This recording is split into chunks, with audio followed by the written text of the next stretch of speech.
الأجل مولا مولا.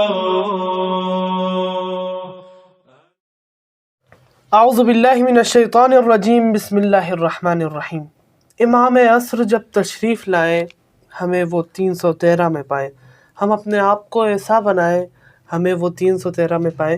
آج ناظرین کی خدمت میں نیا پروگرام لے کر حاضر ہوئے ہیں جو ہمارے پروگرام کے حصہ بنے ہیں. حجت الاسلام والمسلمین علی جناب مولانا ابن علی حجری صاحب. قبلہ السلام علیکم. علیکم السلام ورحمۃ اللہ وبرکاتہ. قبلہ ہمارے چینل میں سوالات ہوتے رہتے ہیں اور ویورز سوال پوچھتے رہتے ہیں. اس بار ایک ویور کا یہ سوال آیا کہ امام زمانہ عجل اللہ تعالی فرجہ الشریف کا غیبت میں وہ جو غیبت میں ہے اس وقت ہمارے کو کیا فائدہ ہو سکتا ہے، اور اس میں یہ بھی ایڈ کیا ہے کہ ایسے امام کے وجود سے مخلوق کو کیا فائدہ ہے جس کو نہ دیکھ سکتے ہیں، نہ جس کے پاس جا سکتے ہیں، نہ جس سے مسائل پوچھ سکتے ہیں، نہ مدد لے سکتے ہیں. آپ اس کے اوپر تھوڑی روشنی فرمائیں. اعوذ باللہ من الشیطان الرجیم. بسم اللہ الرحمن الرحیم. السلام علیکم ورحمۃ اللہ وبرکاتہ. آج ناظرین کی خدمت میں اس سوال کا جواب پیش کریں گے انشاءاللہ. سوال جنہوں نے کیا ہے واقعی بڑا عمدہ سوال ہے، اور یہ ہر انسان کے ذہن میں سوال آ سکتا ہے کہ پردہ غیب میں جو امام زمانہ ہے تو ان سے کیا فائدہ، نہ ان سے ملاقات ہے اور نہ ان کا دیدار ہے اور نہ ان سے مثلا ہم کچھ بات کر سکتے ہیں. تو پہلی بات تو یہ کہ ہر چیز جو نظروں سے غائب ہے تو ایسا نہیں کہ وہ ہمارے لیے فائدہ مند نہیں ہے. اس کی دلیل جو ہے سب سے بڑی ہے کہ اللہ غائب ہے، وہ ہماری نظروں دیکھا نہیں جا سکتا اور نہ ہم اللہ کے پاس جا سکتے. بالکل ایسا. اور اگر انسان اللہ کے پاس چلا جائے گا تو واپس نہیں آئے گا. ٹھیک ہے نا. تو لہٰذا مثلاً یہ بتائیے مسلمانوں سے اگر ہم سوال کریں کہ اللہ غائب ہے تو کیا اللہ کی ذات سے مسلمانوں کو یا دنیا کو فائدہ پہنچتا ہے یا نہیں پہنچتا ہے؟ اب انسان پریشان ہوتا ہے، اب اسے رزق کی پریشانی ہے، کس سے مانگتا ہے؟ اللہ سے. تو اللہ غائب کیا فائدہ پہنچائے گا؟ اللہ ہے. اولاد نہیں ہے، اللہ سے اولاد مانگتا ہے.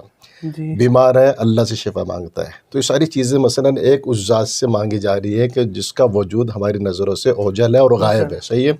تو پھر جب انسان اللہ سے مانگتا ہے، عبادت اللہ کرتا ہے، سارے کام اللہ کے لیے انجام دیتا ہے اور اللہ کی عطا پہ یقین رکھتا ہے کہ اللہ میں دے گا، تو غائب ہے تو کیسے دے گا؟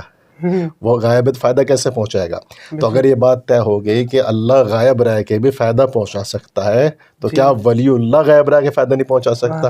ٹھیک ہے. اور پھر مثلاً یہ کہ جو امام زمانہ پردہ غیب میں ہے وہ اپنی مرضی سے نہیں گئے، اللہ کے حکم سے پردہ غیب میں گئے. ٹھیک ہے. اور اللہ کی جو صفات ہیں ان صفات میں مثلاً ایک غائب ہونا بھی اللہ کی صفت ہے، تو اس صفت کا جو مظہر ہے وہ امام زمانہ ہے. ایک چیز. دوسری چیز یہ ہے کہ انسان کی عقل جو ہے وہ حاضر ہے، غائب ہے. یعنی عقل دیکھتی ہے یا پردہ غیب میں؟ سب کہیں گے غیب میں ہے، نظر نہیں آتی. تو جب انسان کی عقل غیب میں نظر نہیں آتی تو انسان اس سے فائدہ اٹھاتا ہے، فائدہ نہیں اٹھاتا. جی انسان کی عقل ہے، اگر انسان اپنی عقل سے فائدہ نہیں اٹھائے گا تو دیوانہ ہو جائے گا اور وہ دنیا میں جو ہے وہ پریشان ہو جائے گا. تو اس کا مطلب عقل بھی پردے میں رہ کے انسان کو فائدہ پہنچاتی ہے. تو جب عقل فائدہ پہنچا رھی ہے تو عقل کا تقاضا یہ ہے کہ جو حجت خدا ہو وہ بھی فائدہ پہنچائے گی. سبحان اللہ. تیسری چیز اس میں یہ ہے کہ روح بھی انسانی غائب ہے. جی. اب یہ انسان کی روح انسان کو فائدہ پہنچاتی نہیں پہنچاتی؟ پہنچاتی ہے. تو اب دیکھیں روح اگر جسم سے نکل جائے تو جسم کیا ہو جائے گا؟ مردہ ہو جائے گا. ٹھیک ہے. تو لہٰذا اگر یہ روح فائدہ نہ پہنچائے گی تو انسان جو ہے مردہ ہو جائے گا. اب روح کائنات امام زمانہ ہے. تو اگر یہ کہ امام زمانہ نہ ہو اور وہ فائدہ نہ پہنچائے تو کائنات مردہ ہو جائے گی. اور امام صادق علیہ السلام نے فرمایا لولا الحجت لساخت الارض باہلہا، اگر حجت نہ ہو زمین پہ تو زمین اپنے اہل کے ساتھ دھس جائے. ٹھیک ہے. تو یہ ساری کیا دلیل ہے کس کے اوپر کہ غیب میں رہ کے بھی فائدہ پہنچتا ہے. اب آپ مجھے بتائیے فرشتے غائب ہیں، وہ فائدہ پہنچاتے نہیں پہنچاتے؟ جو فرشتے غائب ہیں، مثلاً کوئی فرشتہ رزق بانٹ رہا ہے، کوئی فرشتہ جو ہے وہ روح قبض کرتا ہے، کوئی فرشتہ جو ہے وہ بارش برساتا ہے. یعنی ہر فرشتوں کو اللہ نے ان کے کام معین کر رکھے. ٹھیک ہے.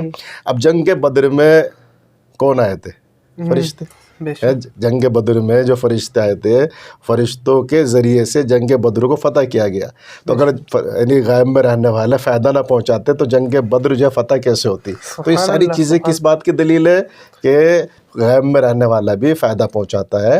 تو لہٰذا بس یہ کہ انسان توسل کرے اس سے، اور اس سے کس طرح فائدہ اٹھانا چاہیے یہ انسان کوشش کرے. اور دوسری چیز اگر آپ کی خدمت برض کرے، بعض دفعہ سورج بادلوں کے پیچھے چلا جاتا ہے، جی یعنی بادلوں کے پردے میں آ جاتا ہے. بادل ہوتا ہے اس کے پیچھے کیا ہے؟ سورج، یعنی پردے بادل میں مخفی ہو جاتا ہے سورج. یہ سورج کائنات کو فائدہ پہنچاتا نہیں پہنچاتا؟ بالکل پہنچاتا ہے. یعنی جب سورج جو ہے بادلوں کے پیچھے رہ کے دنیا کو فائدہ دے سکتا ہے، تو جو آفتاب امامت ہو اگر وہ پردہ غیب میں رہ کے فائدہ پہنچائے تو یہ عقل میں کیوں نہیں آتا انسان کی. لہٰذا امام کا وجود ہی جو ہے محض جو ہے وہ فیوز برکات الہی ہے. یعنی امام زمانہ کے وجود سے چاہے وہ غائب ہو یا حاضر ہو، انسان کو جو ہے فائدہ پہنچتا ہے. جی سبحان اللہ، ماشاء اللہ، خدا آپ کی توفیقات میں اضافہ فرمائے. خدا آپ کو سلامت رکھے. یہ تھے حجت الاسلام والمسلمین عالی جناب مولانا ابن علی حیدری صاحب. امید ہے آپ نے ان کے بیان سے استفادہ کیا ہوگا. انشاءاللہ آئندہ نیا پروگرام لے کر ناظرین کی خدمت میں حاضر ہوں گے. جب تک کے لیے اپنے میزبان رضا رضوی اور 313 اسٹارز ٹیم کو اجازت دیجیے. والسلام علیکم ورحمۃ اللہ وبرکاتہ.